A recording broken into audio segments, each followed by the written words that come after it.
journal de l'économie sur TV5 Monde. Bonjour à tous et merci d'être avec nous.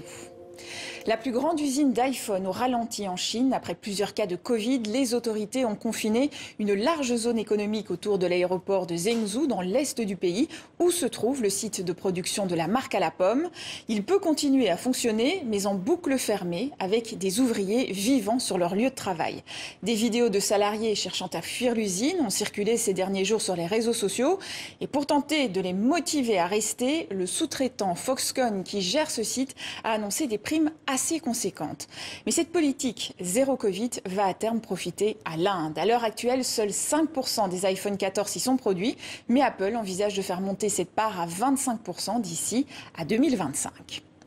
Autre marché dont la production est sous tension, celui des consoles de jeux. Après 2 éditions annulées à cause de la pandémie, la Paris Game Week a lieu cette semaine. La crise a entraîné une hausse vertigineuse des achats de jeux vidéo en 2020, mais elle a aussi perturbé le travail des studios de développement. De nombreux jeux prévus pour 2022 ont dû être décalés à l'année prochaine, et à cela s'ajoutent des pénuries de consoles nouvelle génération. On écoute l'organisateur de l'événement. La crise des composants impacte la fabrication des consoles et aujourd'hui on est dans une attente spectaculaire de la part des joueuses et joueurs qui veulent ces consoles, qui les cherchent, et à chaque fois qu'il y a du réassort, à chaque fois que c'est possible et qu'on remet des consoles sur le marché, elles trouvent immédiatement preneuses et preneurs. Je ne pense pas qu'il y ait de quoi être fier d'avoir laissé Uber se développer. Ce sont les mots d'un ancien lobbyiste de l'entreprise et désormais lanceur d'alerte. Lors du Web Summit qui se tient en ce moment à Lisbonne, Mark McGann a réagi aux propos d'Emmanuel Macron qui s'était félicité des emplois de chauffeurs ainsi créés en France. Écoutez. Je pense que si vous regardez les faits sur le terrain à Paris et dans d'autres villes de France aujourd'hui, c'est une sorte de concurrence difficile entre les taxis et d'autres formes de transport comme Uber. Il y a tellement de gens qui gagnent à peine de quoi vivre. Donc je ne pense pas qu'il y ait beaucoup de raisons d'être immensément fier.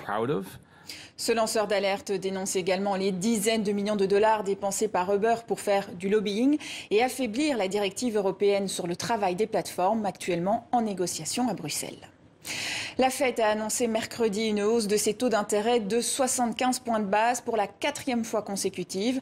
Et le ton combatif de Jérôme Powell a ravivé les tensions sur les marchés mondiaux. Le patron de la Réserve fédérale américaine a affirmé qu'il restait du chemin à parcourir pour maîtriser durablement l'inflation. Les bourses n'ont pas du tout apprécié et poursuivaient leur baisse ce jeudi. Et c'est la fin de ce journal de l'économie. Merci à vous pour votre fidélité et à demain pour le Focus Entreprise.